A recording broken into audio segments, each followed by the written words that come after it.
I'm Tim Malloy with the Palm Beach Civic Association. This is Palm Beach TV, your island's only video newscast, and we're here to spread the word and hope that you will email your friends and family and ask them to let us send them this newscast via email. It's informative stuff about your island.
Tim Malloy with the Civic Association, and we begin with a very, very rare occurrence in the town of Palm Beach, an attempted robbery of a bank, the PNC Bank.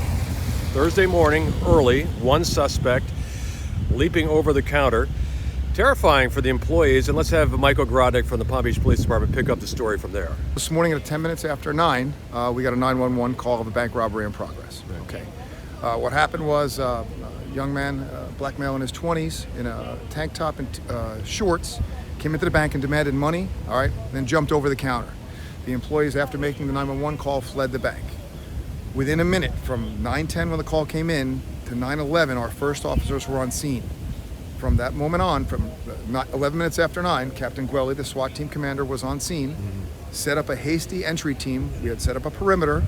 Captain Gwelly led the team in, took him into custody. He was in custody in less than 5 minutes. No weapons on this guy? No weapons are found yet, okay? No money was taken, nobody was injured. Do you know who it is? Any I don't have any information on him, on the actor, just now, because I got here just like you. We do have him in custody. Again, nobody's hurt.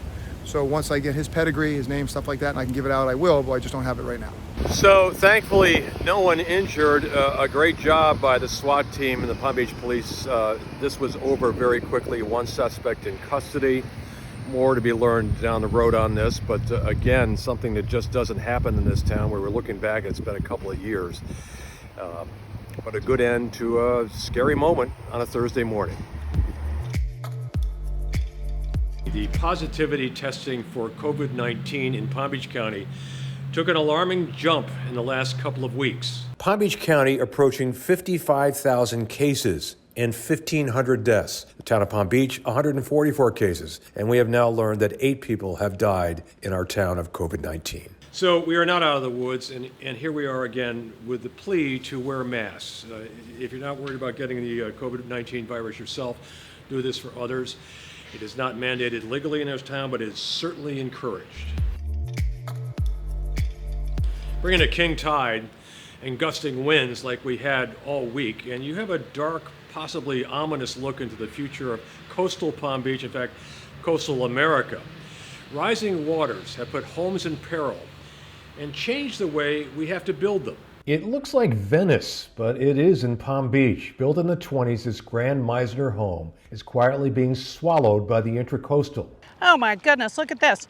It's coming all the way up. Ugh, it's about to come over the wall. We've done evaluations on homes on the lake trail that are at 2.7 feet. Very low, too low. Katie Carpenter, a member of the Civic Association's Environmental Committee, an award-winning National Geographic documentary maker, an expert on rising waters, and a concerned longtime Palm Beach resident, says there are many homes in Palm Beach, large and small, that need an assist. We have storm surge from hurricanes that sometimes comes, and we fear that the most. But even when there's not a storm going on, we have rising sea level. It's already come up 6 inches in the last 20 years, and they say it's going to go up to, 2 feet by 2050. That's soon.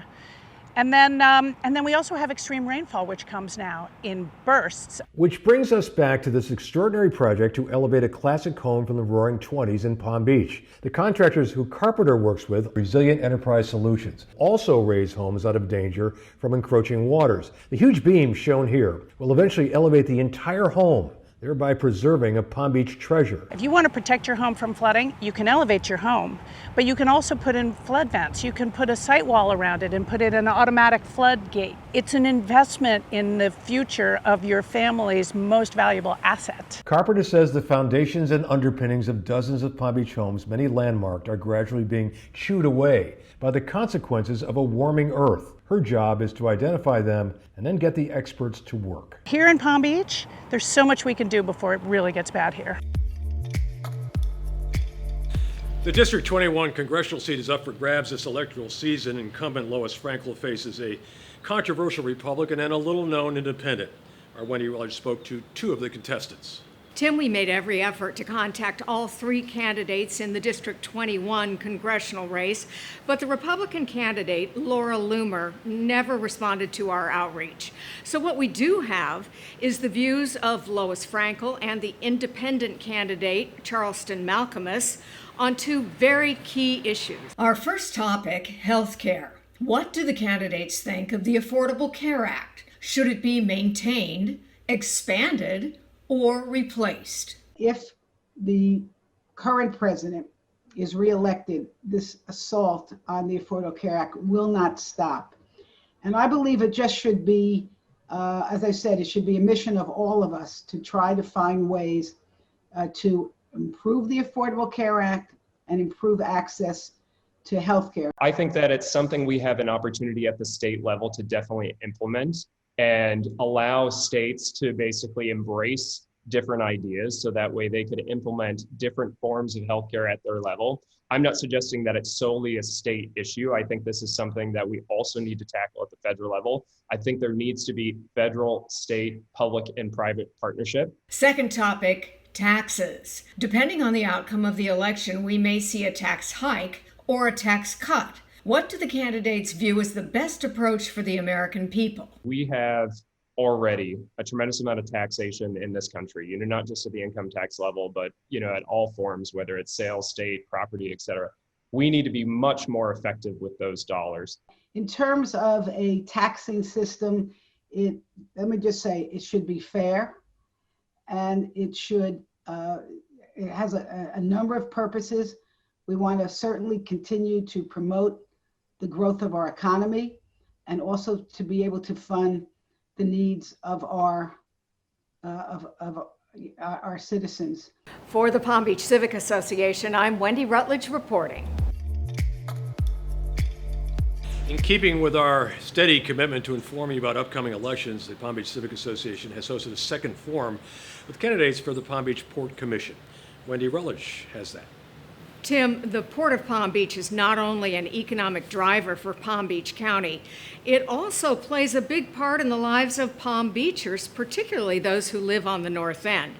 Here's a quick look at the candidates. Good afternoon, everyone, and welcome to this candidates forum with 3 of the candidates on the November 3rd ballot for seats on the Palm Beach or the Port of Palm Beach District Board of Commissioners. Participating in this candidates forum were Wayne Richards, Group 1, Catherine Waldron, Group 2, and Roderick Clark, Group 3. Group 2 candidate Mike Whalen and Group 3 incumbent Jean Enright did not respond to our invitation. Here is a quick snapshot of the 3 candidates. First, Wayne Richards, Group 1. With a law degree from University of Michigan and undergraduate degree in mechanical engineering from Howard University, Mr. Richards says his background and education are vital to his role on the Port Commission. I have been able to bring my engineering and my legal experience to my duties as a 20-year seasoned Port Commissioner.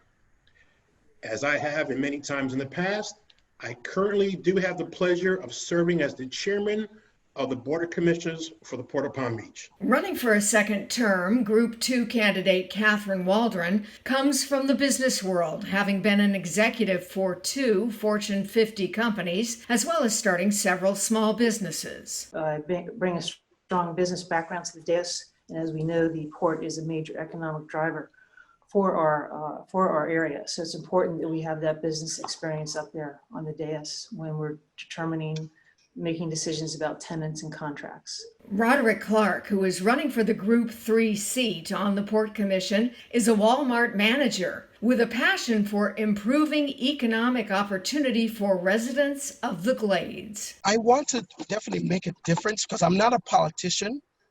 But what I really want to focus on is the Glades. And I'm in the Glades right now every Friday, handing out food, working with the Guardians of the Glades, Miss Tammy, the mayors here, which have endorsed me, Mayor Keat from South Bay, and the mayor of Bella Glade. And I recently met the mayor of Pahokee. And they're all are supporting my cause. Make sure to cast your vote for your candidate of choice on or before Election Day, November 3rd. The 2020 hurricane season is winding down, at least by the calendar, though meteorologists believe that it could go well into November. This hurricane season has broken a number of records. Forecasters back in September ran out of traditional names and went to the Greek alphabet for storms Alpha and Beta. Delta became a Category 4 storm before weakening and swiping Mexico. Then it took aim and roared into Louisiana as a Cat 2 hurricane. So far this year, there have been 26 named storms, including 9 hurricanes, of those 3 major hurricanes. The last time the Greek alphabet was used in the Atlantic was in 2005, the year of Hurricane Katrina. With a total of 27 storms that year, the first 6 letters of the Greek alphabet were used: Alpha, Beta, Gamma, Delta, Epsilon, and Zeta. With weeks to go until the season officially ends, the 2020 season could set a new record for the most named storms. Throughout the COVID crisis, Palm Beach TV has reported on stores, restaurants, shops going out of business or barely hanging on. There is one wonderful exception in our small town. Wendy Rutledge now with some rare good news. Tim, it's always been a popular little shop on the island, Lycette.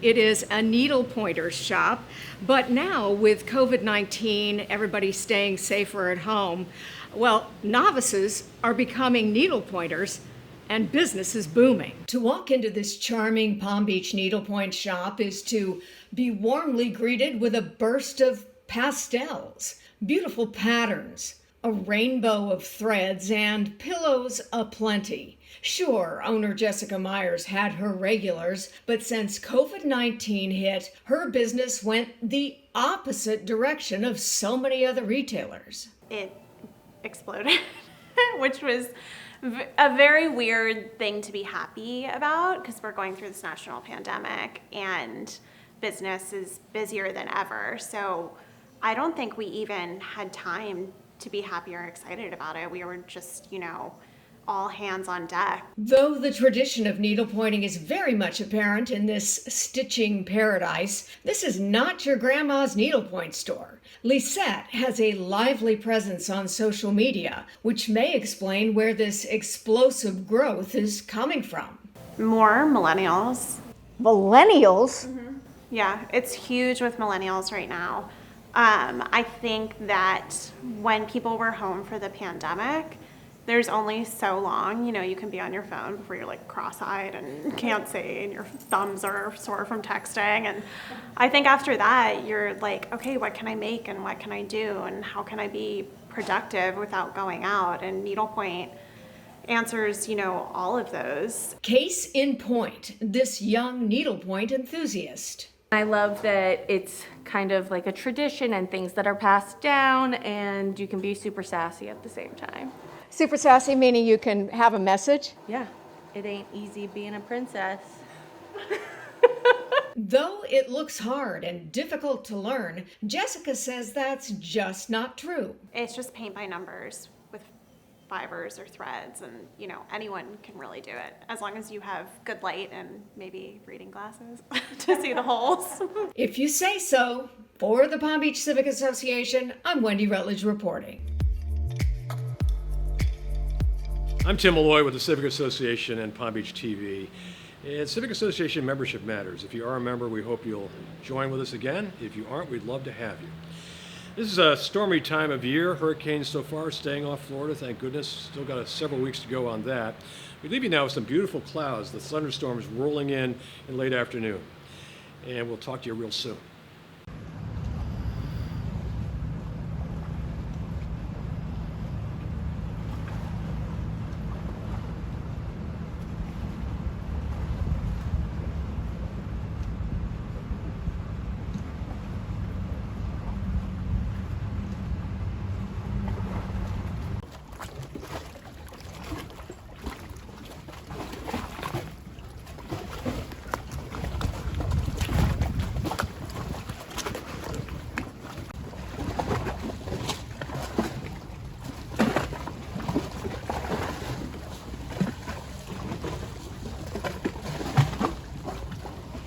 Colorado's got the mountains, we got the thunders. Exactly. We are at 40,000 feet. There's no airplanes flying around these right now.